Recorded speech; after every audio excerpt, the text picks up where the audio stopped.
नमस्कार। भारत आज विश्वर सर्वाधिक जनसंख्या विशिष्ट देश, किंतु आमे केते जन केउठी रहुछु, आमर जीवन शैली किपरि, ए समस्त प्रश्नर उत्तर लुचि रही भारतीय जनगणना रे। जनगणना एक संख्यात्मक गाणितिक हिसाब नुहे। जनगणना हेउछि देशर सामाजिक और अर्थनैतिक स्थितिर एक दर्पण। यह हेउछि भविष्यत भारतर उन्नतिर रोड मैप। आपणक घर को जाउछंती जनगणनाकारी। जनगणनाकारी को सठिक तथ्य दिंतु, देशर प्रगति रे भागीदारी होंतु। तेबे चलंतु जानिबा जनगणनाकारी आपन को क्यों सब प्रश्न पचारिबे। ता पूर्वरु आपन मानकु गोटे छोटिया अनुरोध, जदि चैनल को सब्सक्राइब करि नाहंती सब्सक्राइब कर दियंतु एवं वीडियोटी भल लागिले लाइक और शेयर करबा को भूलिबेनी। वर्तमान सेंसस 2027 कार्यक्रम चालू अछि। एहार प्रथम पर्याय रे गृह गणना जारी रही। एनुमरेटर बा जनगणनाकारी माने आपनक घर को जाउछंती एवं तथ्य संग्रह करुछंती। तबे कौन कौन सब तथ्य संग्रह करंती चलंतु एई वीडियो रे जानिबा। प्रथम फील्ड होछि लाइन नंबर। एहा एक ऑटो जनरेटेड फील्ड। द्वितीय नंबर क्वेश्चन होछि बिल्डिंग नंबर। आपनक घरर कांथरे मार्क करा जायतिबा बिल्डिंग नंबर को गृह गणनाकारी माने एठारे प्रवेश करिवे। 3 नंबर क्वेश्चन होछि सेंसस हाउस नंबर। एहा मध्य एक auto generated field. 4 number question रे आपनको पचरा जीवो कि predominant material of floor of the house, घरर चट्टानर प्रमुख सामग्री, अर्थात आपनक घरर चट्टानटी प्रमुख केउ सामग्री रे तयारी ताहा दर्शाइबाको हबो। माटी, काठ किंबा बाउंस, पोड़ा इटा, पत्थर, सीमेंट, मोजाइक किंबा फ्लोर टाइल रे तयारी ताहा एठारे दर्शाइबाको हबो। Question number 5, predominant material of wall of the house, घरर कांथर प्रमुख सामग्री, अर्थात आपणक घरर कांथटी प्रमुख केउ सामग्री रे तयारी ताहा एठारे उल्लेख करा जिवो। मुख्यतः घास, छाल किंबा बाउंस रे तयारी, प्लास्टिक किंबा पॉलिथिन रे तयारी, माटी बा पोड़ा जाय नथिबा इटा, काठ, सीमेंट, एस्बेस्टस, पोड़ा इटा किंबा कंक्रीट रे तयारी ताहा एठारे उल्लेख करा जिवो। Question number 6, predominant material of roof of the house, घरर छातर प्रमुख सामग्री, अर्थात आपणक घरर छातटी प्रमुख केउ सामग्री रे तयारी ताहा एठारे लेखिबाको हेबो। मुख्यतः घास, छाल किंबा बाउंस रे तयारी, प्लास्टिक किंबा पॉलिथिन रे तयारी, हैंडमेड टाइल्स, बॉन्ट ब्रिक बा पोड़ा इटा, स्टोन बा काठ रे तयारी, एस्बेस्टस बा कंक्रीट रे तयारी ताहा एठारे उल्लेख करा जिवो। Question number 7, ascertain use of census house, गणना हेउथवा गृहटी केउ उद्देश्य रे व्यवहार होछि, अर्थात आपणक घरटी मुख्यतः केउ उद्देश्य रे व्यवहार करछंती ताहा एठारे दर्शाइबाको हेबो। आपणक घरटी वासस्थान पे व्यवहार करछंती किंबा वासस्थान सहित अन्यान्य व्यवहार होछि, किंबा दुकान घर, कार्यालय, स्कूल, छात्रावास, लॉज, कारखाना, कर्मशाला, पूजास्थली, अन्यान्य अण आवासिक व्यवहार किंबा खाली स्थान रही ताहा एठारे दर्शाइबाको हेबो। प्रश्न संख्या 8, condition of the census house, एही जनगणना गृहर अवस्था, अर्थात आपण रहुथवा गृहटी किभली अवस्था अछि ताहा एठारे दर्शाइबाको हेबो। अर्थात घरटी भल अवस्था अछि किंबा रहिबा योग्य अछि किंबा जराजीर्ण अवस्था अछि ताहा एठारे उल्लेख करा जिवो। प्रश्न संख्या 9, हाउस होल्ड नंबर, यह मध्य एक ऑटो जनरेटेड फील्ड। प्रश्न संख्या 10, total number of persons normally residing in this house, अर्थात एई घरे साधारणतः रहुथवा लोकंक संख्या, अर्थात आपणक घरे मोट केते जण रहुछंती ताहा एठारे दर्शाइबाको हेबो। प्रश्न संख्या 11 रे आपणक परिवारर मुख्यंक नाम उल्लेख करा जिवो।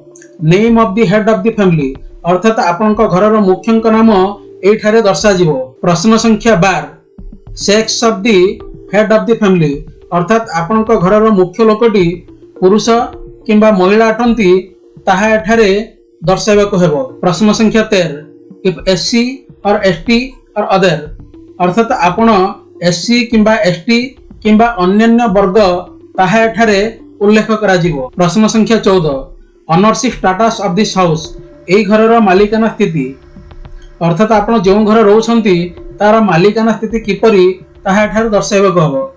अर्थात यह आपणक निज घर किंबा आपण एई घरे भड़ा रहउछंती किंतु आपणकर निज घर अन्यत्र केउठारे अछि किंबा आपण एई घरे भड़ारे रहउछंती किंतु आपणक निज घर अन्यत्र केउठारे नाही। प्रश्न संख्या 15 नंबर ऑफ ड्वेलिंग हाउस अर्थात आपण जेउ घरे रहउछंती सेई घरे केतोटी बासगृह संख्या अछि ताहा दर्शाइबाकू हेबो। प्रश्न संख्या 16 number of married couples living in this house अर्थात एई घरे रहउथबा विवाहित दंपतिक संख्या आपण एठारे उल्लेख करिवे। अर्थात आपणक घरे केते जण विवाहित दंपति रहउछंती ताहा एठारे उल्लेख करा जिवो। प्रश्न संख्या 17 main source of drinking water पानीय जलर मुख्य उत्स अर्थात आपण व्यवहार करथवा पानीय जल टैप जोगे पाउथवा विशोधित पानी अटे किंबा टैप जोगे पाउथवा अविशोधित पानी अटे किंबा आपण कूओ पानी व्यवहार करछंती किंबा हैंडपंप ट्यूबवेल किंबा बोरवेल झरणा पानी नदी किंबा केनाल पानी पोखरी किंबा हद पानी पैकेज्ड और बॉटल्ड वाटर व्यवहार करछंती ताहा एठारे दर्शाइबाकू हेबो। प्रश्न संख्या 18 availability of drinking water source पानीय जल उत्सर उपलब्धता अर्थात आपण व्यवहार करथवा पानीय जल रो उत्स आपणक घरर परिसर मध्य अछि किंबा घरर परिसर निकट अछि किंबा परिसर दूर अछि ताहा एठारे दर्शाइबाकू हेबो। प्रश्न संख्या 19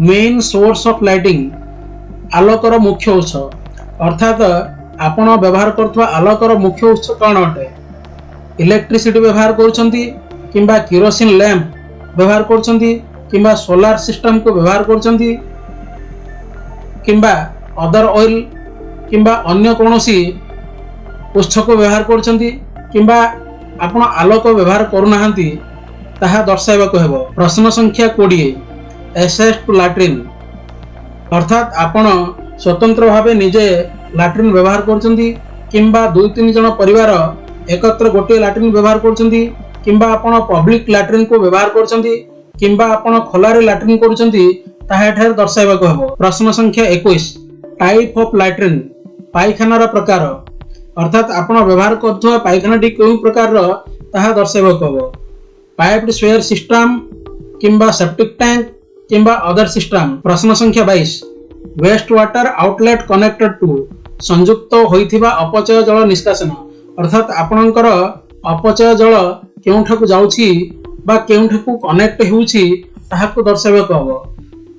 आपणकर अपचय जल क्लोज्ड ड्रेनेज को जाउछि किंबा ओपन ड्रेनेज को जाउछि किंबा ड्रेनेज व्यवस्था नाही खोला जाउछि ताहा एठारे दर्शाइबाकू हेबो। प्रश्न संख्या 23 बाथिंग फैसिलिटी अवेलेबल विदिन दी प्रेमिसेस परिसर मध्य रे गाधोइबा सुविधा उपलब्ध अछि कि अर्थात आपण बाथरूम यूज करछंती किंबा छात बिना गोटे आबद्ध स्थान को बाथरूम रूपे व्यवहार करछंती किंबा आपणकर बाथरूम नाही ताहा एठारे दर्शाइबाकू हेबो। प्रश्न संख्या 24 availability of kitchen and LPG और पीएनजी कनेक्शन रोषेई घर एवं एलपीजी किंबा पीएनजी संयोगर उपलब्धता अर्थात आपणकर स्वतंत्र रोषेई घर अछि एवं सेथिरे एलपीजी संयोग अछि ताहा दर्शाइबाकू हेबो किंबा आपणकर स्वतंत्र रोषेई घर नाही किंतु घरर एक पार्श्व रे रोषेई एलपीजी उपलब्ध अछि बा नाही ताहा दर्शाइबाकू हेबो किंबा घरर बाहरे बा खोला स्थान रे एलपीजी माध्यम रे आपण रोषेई करंती किंबा आपण आदो रोषेई करंती नाही। प्रश्न संख्या 25 main fuel used for cooking रोषेई पई व्यवहृत मुख्य ईंधन अर्थात आपण रोषेई पई मुख्यतः केउ ईंधन व्यवहार करछंती ताहा एठारे दर्शाइबाकू हेबो अर्थात आपण काठ को मुख्य ईंधन रूपे व्यवहार करछंती किंबा फसलर अवशिष्टांश घसी कोयला केरोसिन एलपीजी और पीएनजी इलेक्ट्रिसिटी बायोगैस बा गोबर गैस सोलार बा सौर शक्ति किंबा अन्य कोनोसी ईंधन को व्यवहार करछंती। प्रश्न संख्या 26 assets possessed by the house hold radio अर्थात आपण रेडियो व्यवहार करूछंती कि नाही ताहा एठारे दर्शाइबाकू हेबो जदि व्यवहार करूछंती ताहा ट्रेडिशनल रेडियो सेट किंबा मोबाइल बा स्मार्टफोन माध्यम रे किंबा अन्य कोनोसी डिवाइस माध्यम रे रेडियो व्यवहार करछंती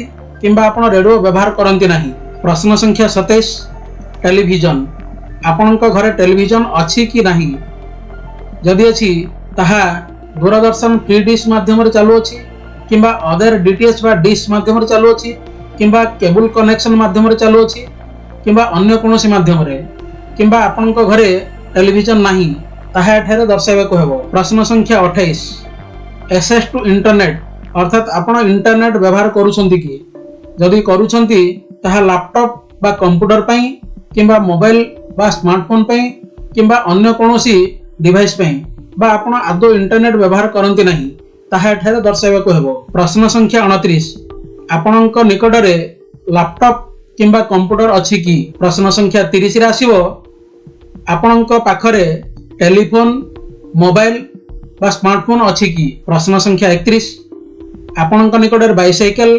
स्कूटर मोटरसाइकेल किंबा मोपेड अछि कि ताहा एठारे दर्शाइबाको हेबो। प्रश्न संख्या 32 आपणक निकटरे कार जीप किंबा भैन अछि कि नाही ताहा एठारे दर्शाइबाको हेबो। प्रश्न संख्या 33 main cereals consumed in the household अर्थात आपण मुख्य खाद्य रूपे केउ शस्य को व्यवहार करती ताहा एठारे उल्लेख करबाको हेबो। अर्थात आपण चाउल बा भात को मुख्य खाद्य शस्य रूपे व्यवहार करती किंबा गहम ज्वार बाजरा बा मक्का को व्यवहार करती किंबा अन्य कोनोसी खाद्य शस्य व्यवहार करती ताहा एठारे उल्लेख करा जिवो। शेष प्रश्न बा 34 नंबर प्रश्न रे आपण को मोबाइल नंबर प्रदान करबाको हेबो जहा जनगणना संबंधी मेसेज भविष्य रे आसी पारे।